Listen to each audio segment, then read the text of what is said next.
Nothing But the Tooth is definitely awkward in certain places, and even Porky Pig's behaviour was slightly eerie, and that's so unusual for Porky Pig. This is a Warner Brothers cartoon from 1948, directed by Arthur Davis and written by Dave Monahan and Hubie Karp, with Mel Blanc being the voice of Porky Pig. And this is set in 1848 during the Gold Rush. Porky Pig travels to California and he meets this Mohican, and I don't really want to say too much more about what happens, but as you can imagine, the depiction is pretty terrible. The height difference between the two characters, bearing in mind Porky Pig's quite a short character anyway, is not the best decision, and a lot of the depictions of this individual are less than favourable, to put it plainly. I guess credit where it's due, the pacing of the narrative is very good. It's very well animated and there's some good music in it.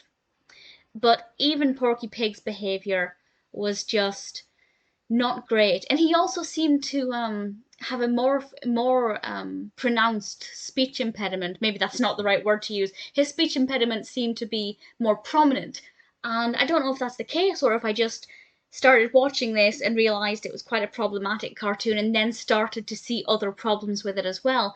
But I found that to be, something that they maybe leaned in a little bit too much on, because not much else of it was funny. Now, to be honest, I don't really find Porky Pig's speech impediment funny, but I know it makes the character who he is.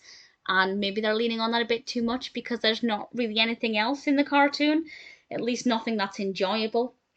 As I said, well and animated and great pacing, but definitely very questionable.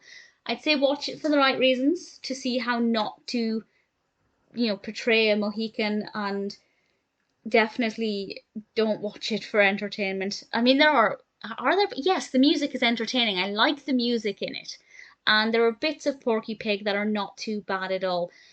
But yeah, Nothing But the Tooth is definitely not without its problems.